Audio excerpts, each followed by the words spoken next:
el cáncer de vesícula.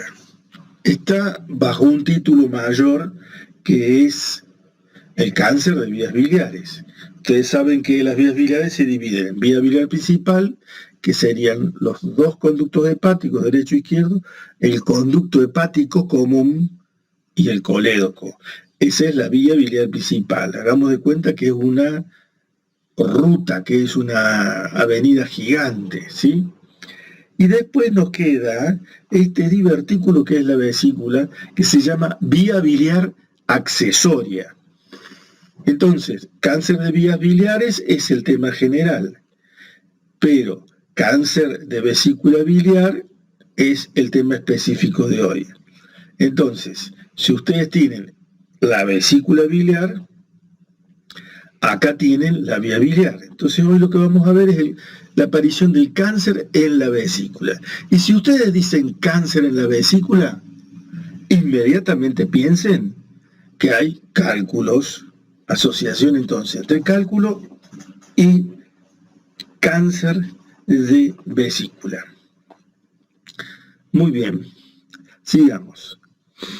Antes era considerada una patología rara, pero hoy parece que aumentó de frecuencia. En realidad se hicieron estudios más a fondo y se comprobó que el origen del cáncer era la vesícula biliar. Además, desde la década del 90 hubo cambios significativos en la cirugía biliar, que fue la videolaparoscopía, que produjo una revolución a nivel mundial. Esta situación hace que se hayan descubierto cánceres más tempranos, porque la gente tiene más actitud de operarse y no esperar a tener un gran tumor. Entonces, mayor frecuencia con los estudios anatomos patológicos también rigurosos hoy. ¿Por qué? Porque más de una vez sacaban la vesícula, el estudio anatomopatológico era muy superficial y el paciente o la paciente al cabo de unos meses aparecía con ictericia, tumores hepáticos y se pensaba en cáncer de origen oculto o en un hepatocarcinoma. Entonces, esta situación ha cambiado, de manera que hoy se dice que relativamente había mayor frecuencia de cáncer de vesícula biliar.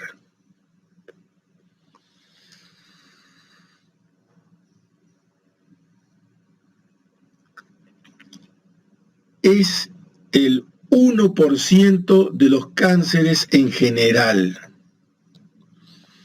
Igual que el cáncer de tiroides, que también es el 1% de los cánceres en general.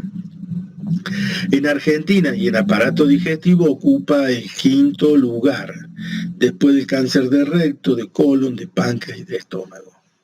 Siempre estén atentos a estos datos. ¿Por qué? Porque no todas las estadísticas dicen lo mismo. Depende qué población se esté estudiando y en qué condiciones. Entonces, nosotros tenemos una población del 1% con respecto a los cánceres generales, pero con respecto a los cánceres del tubo digestivo está después del recto, colon, páncreas, estómago, 5º lugar para el cáncer de vesícula. Es la neoplasia maligna más común del tracto biliar y la 5ª del tracto digestivo. O sea que si hablamos de vías biliares, es el cáncer más frecuente. El diagnóstico se puede hacer tanto por laparotomía, o sea, la colecistectomía por laparotomía, o bien por laparoscopía. Pero es un tumor agresivo, tiene diseminación temprana y lleva rápidamente a la muerte.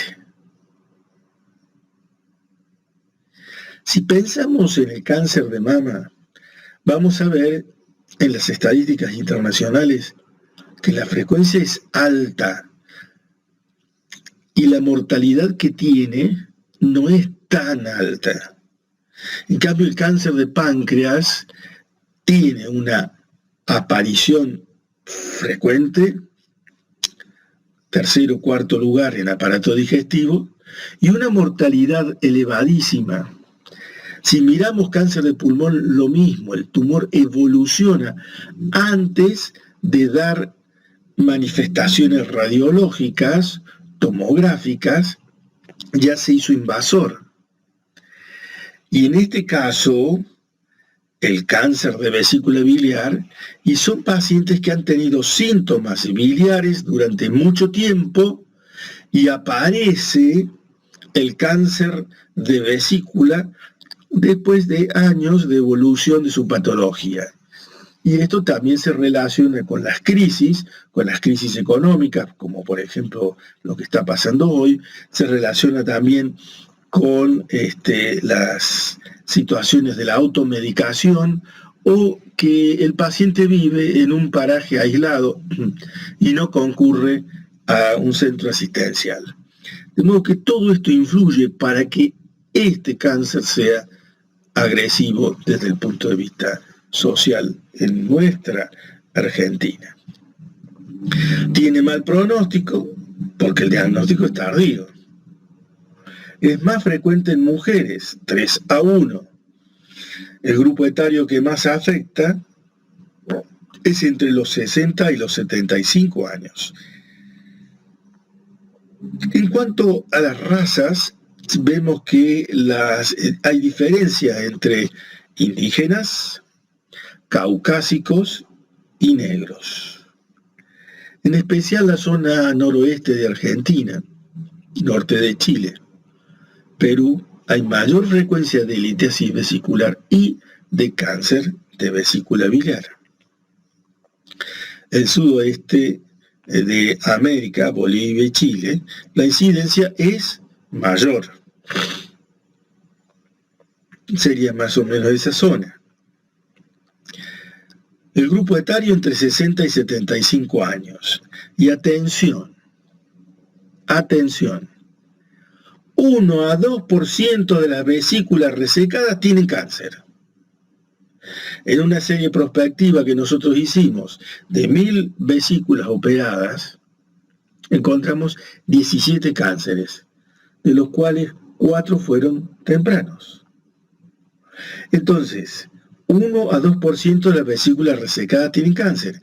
¿Qué es en lo que hay que avanzar? En el pensamiento. El cirujano debe saber que cada tanto va a tener un cáncer de vesícula en sus manos y no puede pasar ese diagnóstico desapercibido. Tendremos una etapa preoperatoria, operatoria y postoperatoria. Por lo tanto, la práctica de los viejos cirujanos, que era abrir la vesícula biliar, es muy importante. Mayores de 60 años aumenta casi un 10% de vesículas resecadas con cáncer.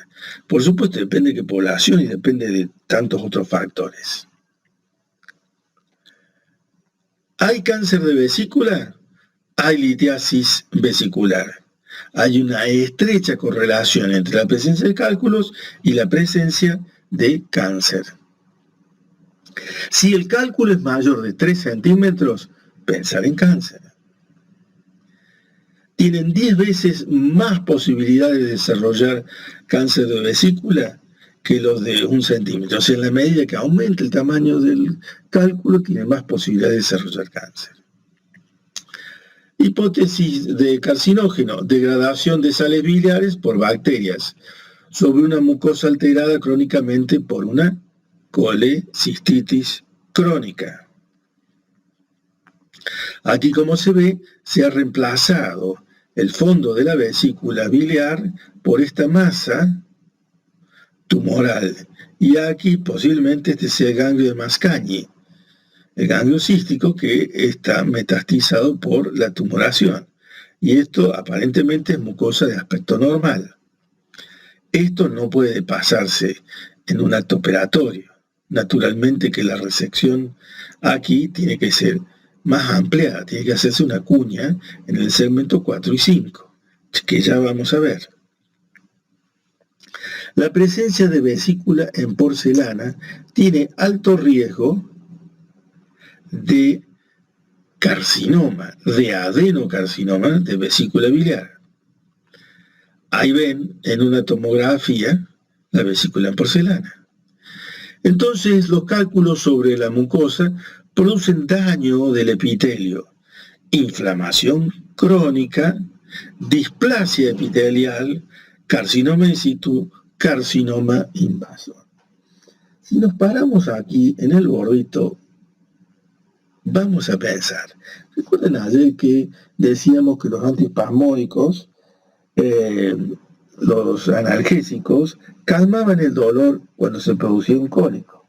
Pero hay pacientes que tienen tantos cólicos y tantas veces utilizan los antiespasmódicos con analgésicos. A lo largo de años tendremos la posibilidad que se dé la inflamación crónica, la displasia epitelial, el carcinoma in situ, carcinoma invasor.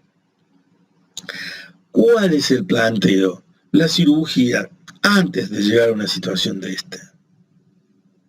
Ya vamos a ver los planteos que hay al respecto. Pero la automedicación y en este momento la cirugía laparoscópica de vesícula biliar ha mejorado la situación de los pacientes. Ahora hay que ver en extenso y las distintas estadísticas cómo evoluciona esta problemática. Entonces, desde la presencia de cálculos, la inflamación crónica, la metaplasia, displasia, adenocarcinoma. Entonces, los adenomas de 15 milímetros tienen altas posibilidades de ser carcinoma. Después hay otro tema que es la presencia de pólipo vesicular, sin litiasis. Si un pólipo es un adenoma y mide más de 1 centímetro, atención, puede haber un carcinoma. Pero lo más frecuente es que haya cálculos. Pólipos de más de 10 milímetros, mayores de 60 años, son indicadores de carcinoma. O sea, la idea de hoy es que ustedes salgan obsesionados con la idea de cáncer de vesícula para que se lo planteen, para que vayan a buscar el informe de anatomía patológica. Si no, investiguen ahí en el canal de YouTube, hay un caso que nunca le llegó el informe de anatomía patológica y la enferma muere después de 6 meses, y sin el tratamiento adecuado, sin nada, porque venía de un pueblo. Entonces, a buscar el informe histopatológico. Entonces, eso es un polipito, esto es una vesícula colesterolósica, ¿sí? Integrante de un grupo de patologías vesiculares que se llama colecistosis. En este caso, ha hecho allí un pólipo con contenido de colesterol. Pero tendremos que investigar qué pasa con ese pólipo.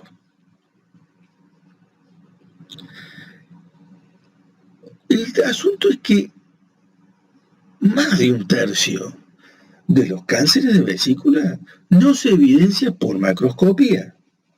O sea, no se ve. El 65% solo se ve en cortes histológicos. O sea que hay un alto porcentaje de pacientes que tienen su cáncer y no se lo evidencia en el pre ni en el intra, y será en el postoperatorio con la microscopía que se lo puede ver.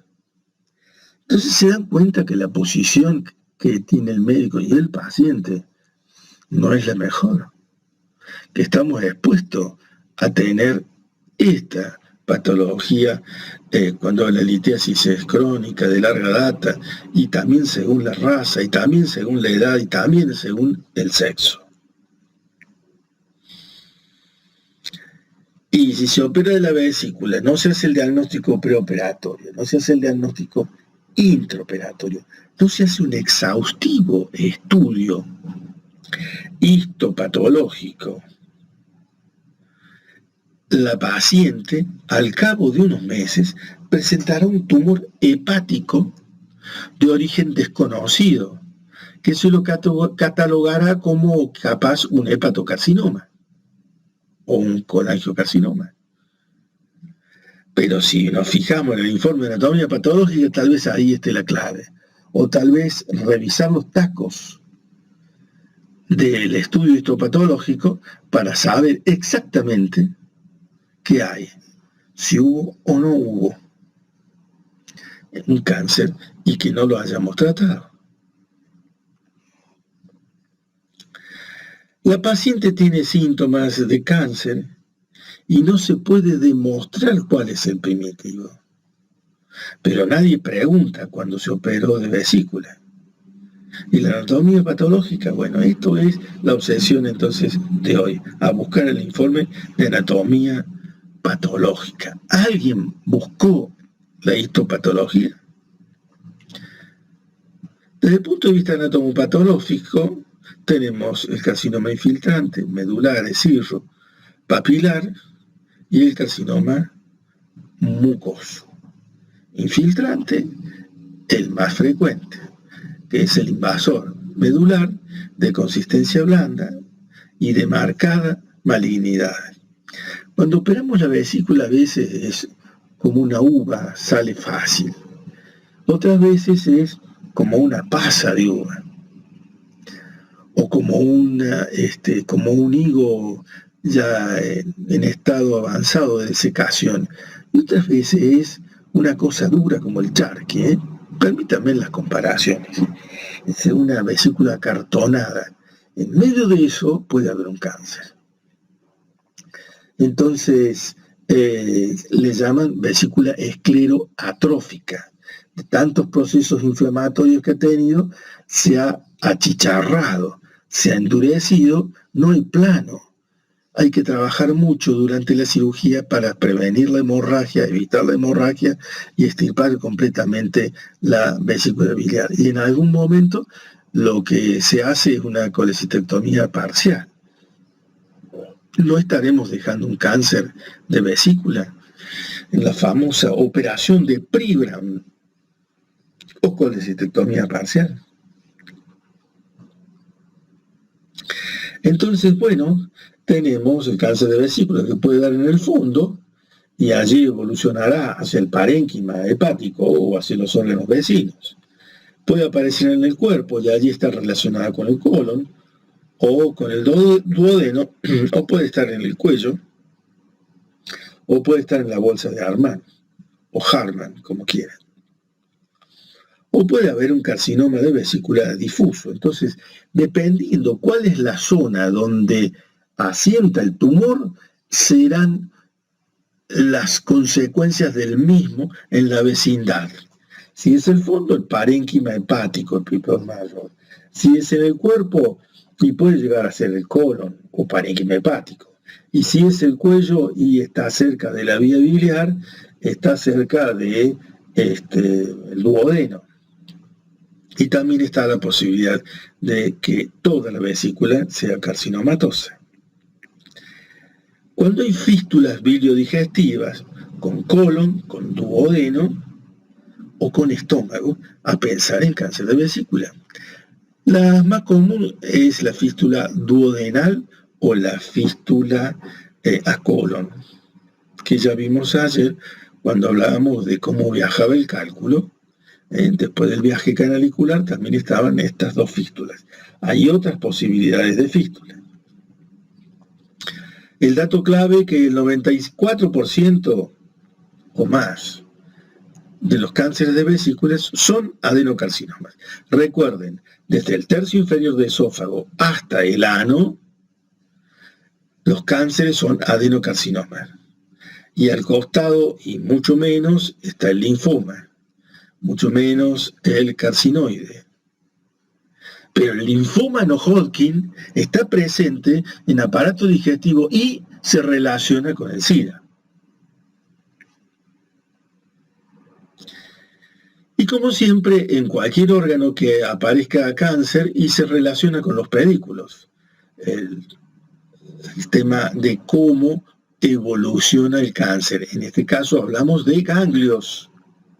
Y el ganglio cístico, o ganglio de Mascagni, que está allí en el confluente entre el conducto cístico, el conducto hepático y el parénquima hepático, en ese triángulo que se llama triángulo de Calo. Ese triángulo de Calo, allí tiene el ganglio cístico. en la parte profunda de ese ganglio, va a la arteria cística. También se pueden comprometer los ganglios coledocianos, los ganglios del hilio hepático, los ganglios del tronco celíaco, del hiato de Winslow, los periportales, peripancreáticos, mesentérico superior. O sea que hablo de todos los pedículos que están ahí. Si yo lo digo así, cítico, coledociano, iliares, da la sensación de que estoy hablando de un problema acá, el otro más allá. No, todo esto está muy cerca. Está todo muy juntito, inclusive cuando abren el abdomen hay que dar la vuelta para un lado, para el otro, para identificar qué ganglios son, pero está todo muy junto. Simplemente un esquema. Entonces, atención, los ganglios peripancreáticos de cuerpo y cola del páncreas son considerados metástasis a distancia. Metástasis a distancia.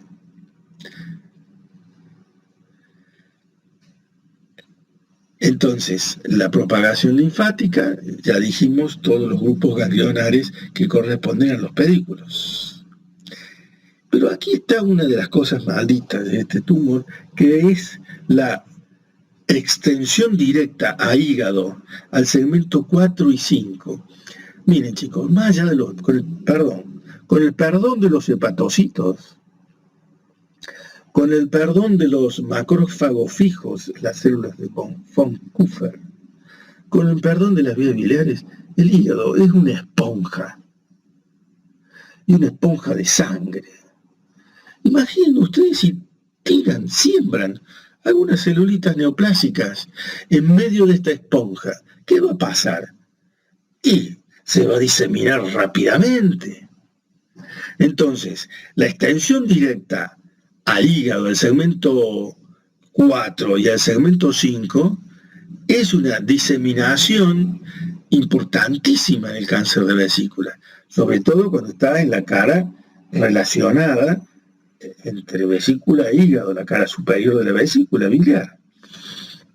Entonces se mete en el parénquima rápidamente y evoluciona muy mal el paciente. Aquí tenemos la segmentación hepática. Este es el segmento 4, miren qué bonito que es. La vesícula está acá, ¿sí? Ahí está.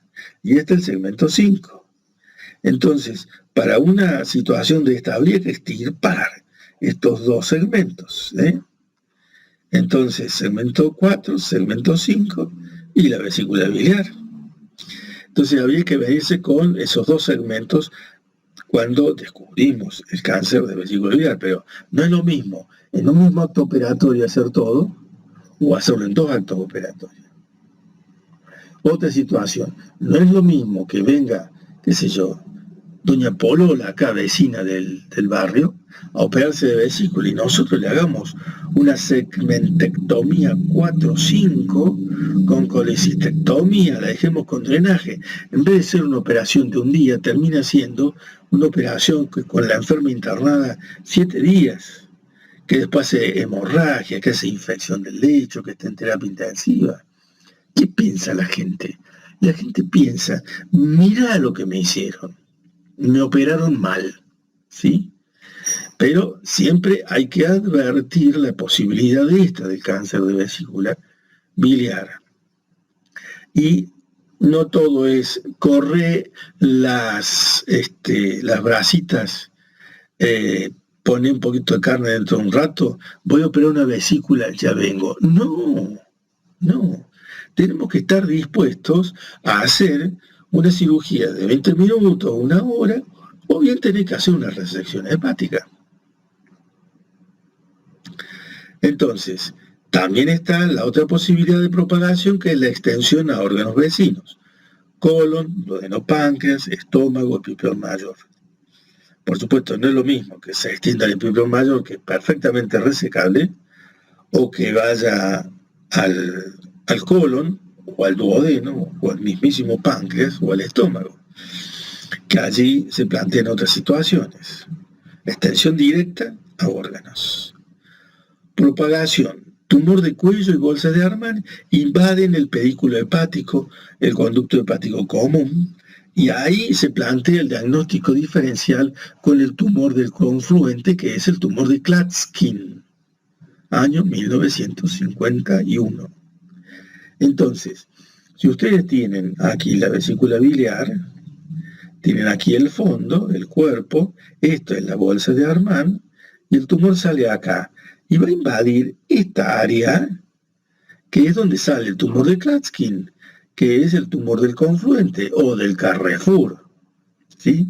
Que puede tomar hepático derecho, puede tomar hepático izquierdo, puede tomar hepático derecho, izquierdo y hepático común, o simplemente aquí el hepático común. Tumores del tercio superior de la vía biliar principal, tumor de Klatskin. Alrededor de la mitad de los tumores de la vía biliar principal asientan en este tercio superior.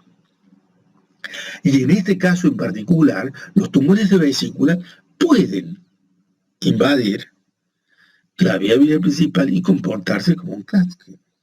Entonces habrá que hacer el diagnóstico diferencial. Sin duda que el tumor de vesícula es el más frecuente en la patología biliar. Muy bien, la vía hemática, entonces, como decíamos hace un rato, dentro del hígado, por las ramas venosas del lecho, por el sistema portal. En estadios tempranos se da esta vía hemática y después seguirá dándose. Pero ahí está uno de los calvarios de esta patología. Por eso entonces el mal pronóstico de estos tumores. Bueno, diseminación temprana antes de la aparición de algún síntoma o signo de cáncer. Pero esta paciente con mayor frecuencia en mujeres viene con el diagnóstico de cálculos vesiculares desde hace mucho tiempo. Pero esta paciente vive en un pueblo alejado, donde no hay ecógrafo, ni siquiera hay médico, ¿sí? Entonces, esta realidad nos pega duro.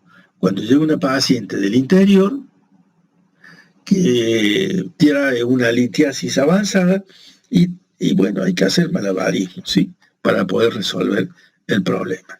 Entonces, antes de la aparición de algún síntoma o signo clínico de cáncer, la paciente ha tenido síntomas de sus cólicos, de sus cálculos.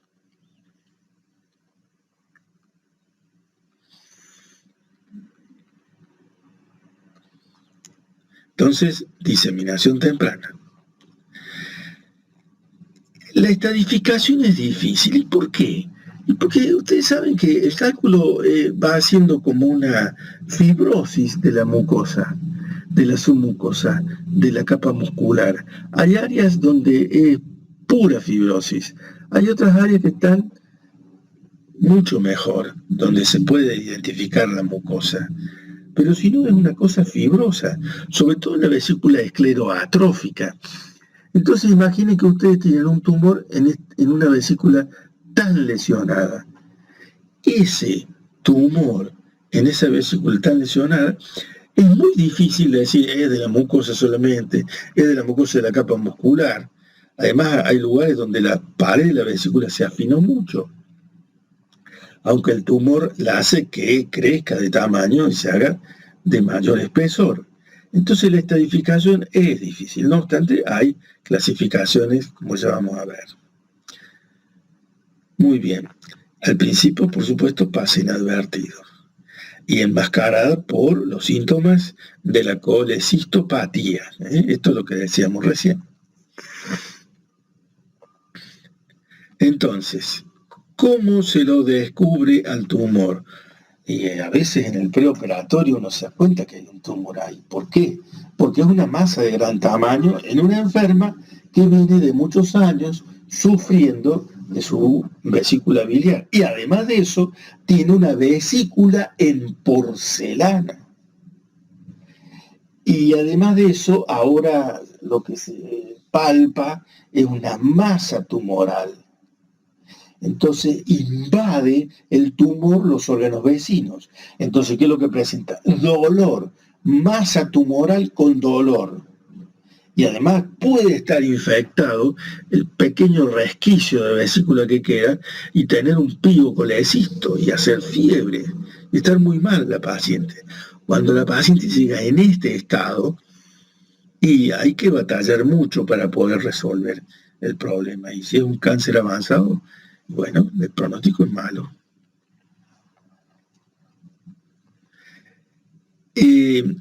Recuerden, chicos, que cuando hay ictericia, con dolor pensamos en cálculo. Me refiero a dolor inicial. Cuando hay ictericia sin dolor inicial, pensamos en cáncer. ¿Cáncer de qué? De páncreas, cáncer de Klatskin. Y en este caso, ictericia obstructiva e indolora, porque avanzó sobre la vía biliar principal el tumor. Y al haber avanzado sobre la vía biliar principal, está dando una colestasis. Esa colestasis nos da la ictericia. Y cuando le preguntamos a la paciente, ¿y qué siente usted? Y no, me pica mucho porque, bueno, tengo los ojos de color amarillo hace un mes atrás y me pica mucho el cuerpo. Me dieron medicamentos para los parásitos y me dieron unas cremas que me pusieran. No, chicos, tiene un cáncer. ¿Se dan cuenta cómo hay que investigar? Hay que pensarlo. Entonces, ictericia obstructiva e indolora. Desde los tumores de cuello, de la bolsa de Armand, o simplemente los tumores de la vía biliar principal, o el cáncer de páncreas. En una de las imágenes que mostré de la anatomía patológica de la colecistitis aguda, ¿se acuerdan? Había un cáncer del cuello de la vesícula biliar. Se comportaba como una colecistitis aguda. Entonces también, atención, cuando hay colecistitis aguda, pensar en cáncer de vesícula. Puede haber entonces que el tumor se necrose y sangre, muy raro. En raros casos produce hemofilia y lleva la melena, para decirlo de alguna manera. El tumor entonces, que está acá, va evolucionando y en algún momento se desprende sangre y da la melena. ¿Está? Pero esto es muy raro. Por el contrario, el cáncer de ampolla de Vater, de papila, produce hemorragia que se manifiesta como melena. Simultáneamente existe la ictericia relacionada con el tumor. Entonces, crece la ictericia, aparece melena y la ictericia desciende. Después, aparece de nuevo la ictericia cada vez más intensa, aparece melena y la ictericia desciende. ¿Qué significa eso? Que el cáncer es de papila y está necrosándose la papila y está sangrando la papila, entonces está desobstruyendo por la necrosis, baja la bilirrubina y así va y viene la historia. Entonces, atención con ictericia y melena, cáncer de papila, de ampolla de Vater. ¿Sí? En este caso, el cáncer de vesícula es muy raro. ¿Está? Muy bien. El diagnóstico preoperatorio no es común, salvo cuando hay una masa gigante y el paciente le duele y está amarillo y empezó en forma accidente todo el proceso, ¿no? Habrá que analizar cada paciente en particular. En la mayoría de los casos es un hallazgo incidental. ¿Qué quiere decir? No esperado. Pero nosotros tenemos que pensar en este tema y tenerlo instalado en nuestro cerebro. Entonces, porque no se lo piensa, por eso es incidental. No se lo busca, por eso hay que buscarlo, hay que tenerlo presente. En el 10% de los casos es asintomático no invasivo, o sea, muy bajo porcentaje. Uno entra y el tumor es chiquito, ¿sí? Y se lo puede descubrir en esos tumores chiquitos la microscopía de la pieza operatoria. Y si no, ¿saben qué hay que hacer? Hay que rever los tacos, que el patólogo se remangue y se ponga a estudiar los tacos, porque hay que saber si está o no está el cáncer de vesícula. Diagnóstico, 10% en el preoperatorio, miren qué baja la frecuencia con que se hace el diagnóstico, 50% intraoperatorio. Por supuesto, son vesículas difíciles, hay que renegar mucho para sacarlas, pero si vemos la evidencia de que puede haber un cáncer, por supuesto, hacemos la biopsia por congelación y tendremos que hacer la resección del segmento 4 y 5. Y un porcentaje de casos, 40% aproximadamente, serán el postoperatorio. Por supuesto, son estadísticas, en los distintos centros habrá diferentes estadísticas, pero ¿cuál es la diferencia entre el 50% intraoperatorio y 40% postoperatorio? Y la situación es que si ustedes ya operaron a la paciente, viene el resultado de la histopatología, dice que es un cáncer, ¿qué tenemos que hacer? Operarla de nuevo para hacer la resección del segmento 4-5. Después mandarla a quimioterapia, o sea, mandarla a oncología. Y va a decir, pero doctor, yo vine a operarme la vesícula, ¿por qué tengo que ir a oncología? ¿Por qué me tiene que operar de nuevo? Seguro que se olvidó un cálculo, una compresa. No. El resultado es este. Este es el conflicto. Entonces, ecografía en el preoperatorio, cuando diagnostica cáncer de vesícula, es porque hay una masa que reemplaza la vesícula, o porque hay engrosamiento de la pared, pero engrosamiento, dice acá mayor de 3 milímetros. Yo creo que tiene que ser mayor, porque la colecitis aguda tiene engrosamiento de la pared. Ayer vimos paredes de más de 1 centímetro, y un porcentaje de un 20% hay una masa endoluminal, o sea, que por ahí pueden decir que es un pólipo, pero bueno, nosotros a desconfiar. En el ecodoppler color aumento anormal de la velocidad del flujo arterial dentro de la masa de la vesícula o en su pared. Aumento de la velocidad del flujo arterial en el ecodoppler color. Esto normalmente no se lo hace de rutina, pero como ustedes ya van a ir motivados, van a pensar entonces en que es necesario hacer este otro estudio que por supuesto no es invasivo y nos puede ayudar a descubrir una de estas situaciones. Tumores grandes, se puede hacer punción con aguja fina. La punción con aguja fina, si entramos a través del parénquima hepático para hacer la punción, tenemos menos riesgo de hemorragia. Pero si entramos en forma directa, podemos tener hemorragia. La ventaja es que es aguja fina. Allí tienen el tumor, en todo esto que está aquí rodeando la vesícula biliar. Se puede entrar por ahí, tras parieto hepática, o se puede entrar desde el epigastrio para hacer la punción. Por supuesto, esto se hace guiado con ecografía o guiada con tomografía computada. Bueno, otros aspectos son el engrosamiento del ligamento colecistoduodenal. ¿Se acuerdan ustedes que hay ligamentos de medios de fijación de la vesícula biliar? El ligamento colecistoduodenal y colecistocolónico. Estos ligamentos pueden ser el vehículo por el cual aparece el cáncer de vesícula fuera de la vesícula. ¿Y a dónde va a ir a parar? A obstruir el duodeno o a invadir el colon. Entonces, ese engrosamiento del ligamento colecistoduodenal es muy significativo a los fines también del avance de la enfermedad por vecindad. La presencia de adenopatías pericoledocianas puede obstruir la vía biliar principal. Es decir, independientemente del cáncer de vesícula, cuando hay una adenopatía vecina al colédoco, puede dar un síndrome coledociano. No se olviden de eso, con el asunto de los linfomas no Hodgkin, el SIDA y todas esas cuestiones, hemos tenido un caso exactamente así, sin otra patología, linfoma no Hodgkin. ¿Dónde estaba el ganglio? Ahí, al lado del colédoco. ¿Qué lo quedaba? Un síndrome coledociano. Interesantísimo, ¿no? Bueno, pero acá estamos con cáncer de vesícula y metástasis en los distintos pedículos, cuando es en un ganglio vecino al colédoco, y allí tendremos la obstrucción de la vía biliar principal. Entonces, el ligamento colecistoduodenal, aquí tenemos hígado, la vesícula biliar, ¿sí? Y este ligamento está invadido, entonces por tumor, está engrosado por el tumor. Y ahí la presencia de tumor intrahepático también es significativa a los fines de descubrir esta patología.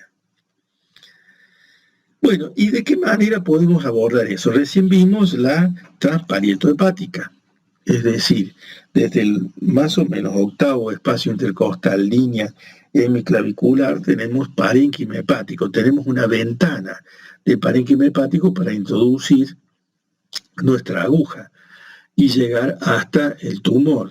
La ventaja decíamos que el parénquima normal vecino evitaría la hemorragia.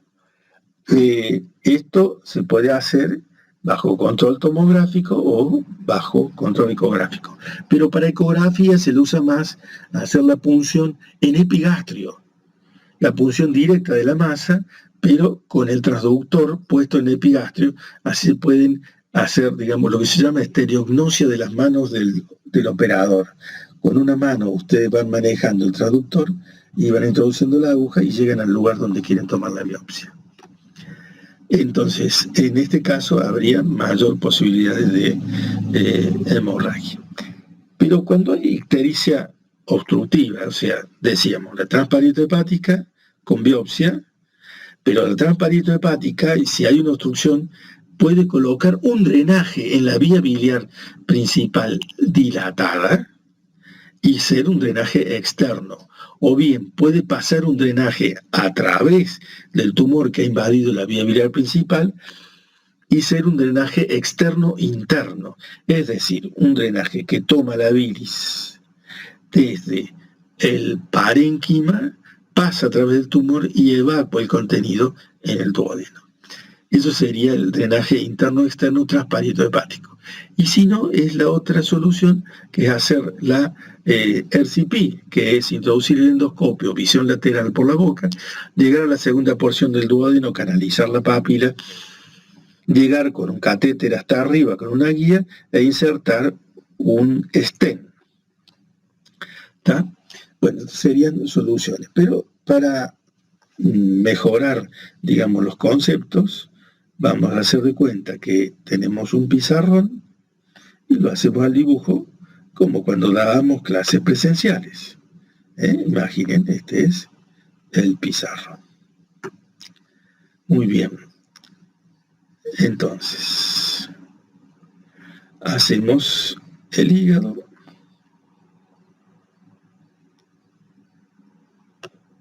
Hacemos el hígado. Entonces, nosotros podemos colocarlo, vamos a hacer de color oscurito como es el hígado, de ese color. Entonces nosotros introducimos la aguja por acá. Primera situación, vamos a introducir la aguja esta. Primera situación, introducimos la aguja por acá hasta que llegamos a un canalículo biliar, ¿sí? Llegamos al canalículo biliar que está dilatado, por eso es más fácil hacer esto. Y después tenemos una situación que sería el drenaje simple. Otra situación sería que aquí haya un tumor, ahí. Entonces, en esa situación, el tumor lo vamos a pintar de color oscuro.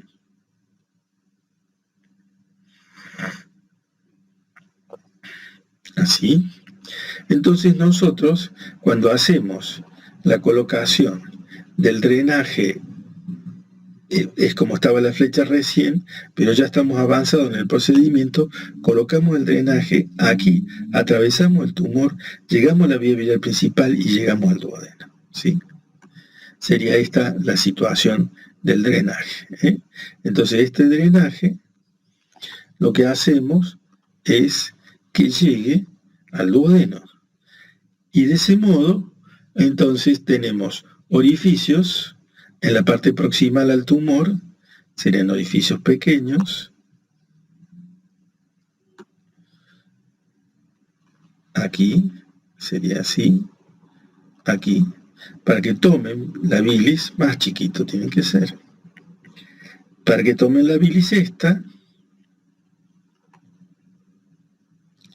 de allí, un poquito más chiquito,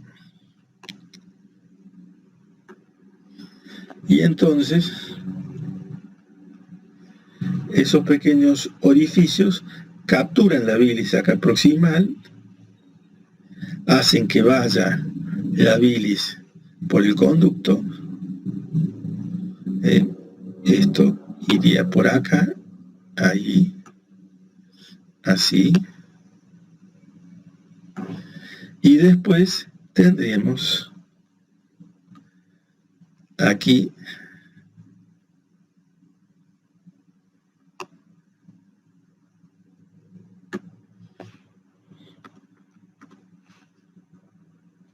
a esta altura tendríamos orificios para que el drenaje vuelque en el duodeno, entonces, el contenido de bilis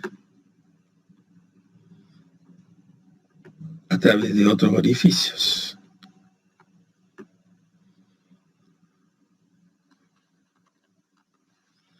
Entonces, de ese modo, se logra que tengamos un drenaje externo, interno, que atraviesa el tumor y llega a producir entonces el drenaje de bilis de todo este territorio y que llegue acá al duodeno.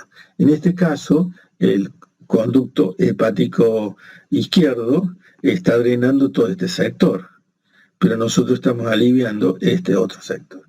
Y si el tumor estuviera más abajo, sería peor, porque si estuviera más abajo el tumor, se lo he hecho como si fuera un tumor de parénquima, imagina usted un tumor de vesícula que está puesto ahí y está obstruyendo esto, entonces en ese caso, con mayor razón, se produciría la ictericia porque está obstruyendo los dos conductos, el hepático derecho y el hepático izquierdo.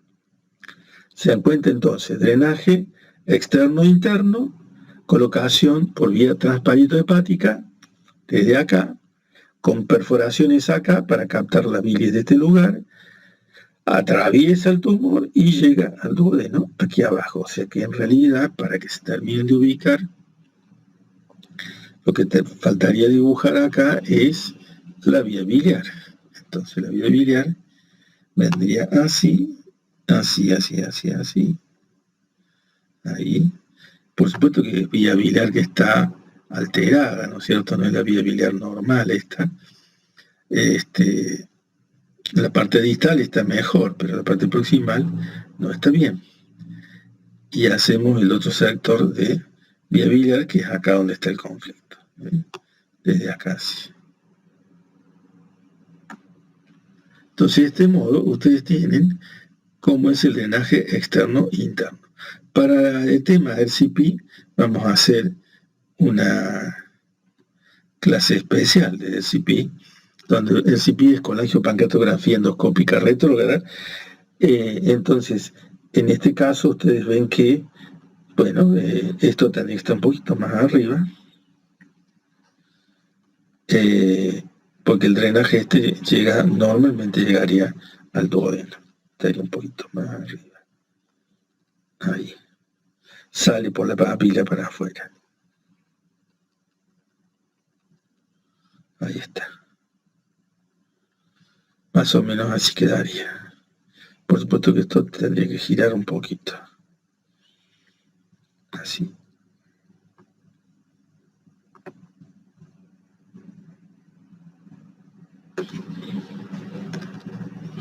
Ahí está. Bueno, esto sería entonces drenaje externo e interno, según esta versión que hacemos con el PowerPoint. Muy bien. Estadificación, la clasificación de Nevin. Cuando el tumor invade la mucosa, grado 1, grado 2, la muscular, grado 3, invasión de todas las capas de la pared, idem, invasión de todo lo anterior, más el ganglio cístico, y el 5 sería extensión directa a hígado u otros órganos vecinos. Chicos, les digo que intraoperatorio es a veces tan difícil saber hasta dónde llega, ¿no? Bueno, pero la clasificación de Nevin. Edwards y Graham en 1931, o sea, casi 100 años, plantearon la colecistectomía profiláctica en pacientes asintomáticos. A un cirujano de los nuestros lo que le interesa es operar vesículas. Por supuesto que la regla dice que hay que operarlas cuando haya síntomas. Imaginen ustedes que a mí me dé un cálculo vesicular. ¿Qué es lo que hice yo? Me enteré a las 7 de la tarde de un día domingo de fin de año en plenas Navidades. ¿Saben cuánto demoré con el cálculo en la vesícula? 12 horas. Me operaron ahí al toque, porque yo no quería saber nada. Imagínense que a mí me salga un cálculo que tenga que estar con cólico, pero ahí nomás me operé. Entonces se dan cuenta que la gente se operaría más si conociera más la historia y todas las posibilidades de complicación. Imaginen la pancreatitis necrohemorrágica, imaginen el cáncer de vesícula biliar. Miren todo lo que se ahorran haciéndose la colecistectomía. Bueno, 1931. Hoy, con la videolaparoscopia, en pacientes de mayor riesgo, en ciertas etnias, edad, sexo, se indicaría entonces la colecistectomía. Por supuesto, si ustedes plantean esto en los niveles académicos, bueno, va a haber resistencia a decir la colecistectomía profiláctica. Criterios de irresecabilidad: metástasis hepáticas múltiples, ascitis, metástasis peritoneales múltiples, metástasis a distancia, extensión al ligamento hepatoduodenal o colecistoduodenal, oclusión de vasos mayores, mal estado general. Y la ascitis, a veces la ascitis es tan importante y lo que hay es una obstrucción de la vena porta. El paciente está amarillo, el paciente no tiene coagulación. Estamos en una situación súper, hiper crítica. Criterios de irresecabilidad. Entonces, hay situaciones en las que no se puede entonces resecar. Y puede haber sido un descubrimiento incidental al principio y capaz que podamos resolver la situación. Pero hay veces que lo que se habla es de una colestitis aguda y lo que tiene el paciente es un cáncer de vesícula. ¿Se dan cuenta cómo se mezclan las cosas? Se puede resecar, hacer biopsia por congelación y hacer la cirugía radical, o sea, hacer la resección del segmento 4 y 5, más la vesícula, más el vaciamiento ganglionar. Entonces, resección del tumor, resección del lecho en cuña y vaciamiento de los linfáticos regionales. Y ahí sale toda esa pieza quirúrgica y el hígado queda así. Y si no, la otra situación es la lobectomía hepática derecha. Imaginen que alguien viene, vengo a operarme la vesícula, sí, bueno, pase. Y se termina con una lobectomía derecha. Después de cualquier colecistectomía, el cirujano debe abrir la vesícula y pensar en el cáncer de vesícula. Estar dispuesto a hacer una cirugía radical.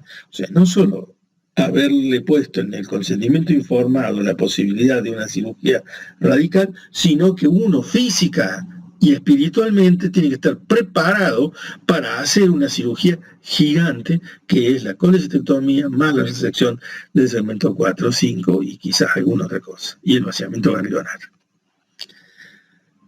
Si hay zonas sospechosas, pedir la congelación.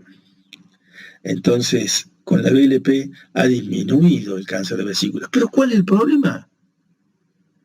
Es que por donde se saca la vesícula, por el ombligo, por ejemplo, ahí con el tiempo aparece la siembra del cáncer de vesícula en el ombligo.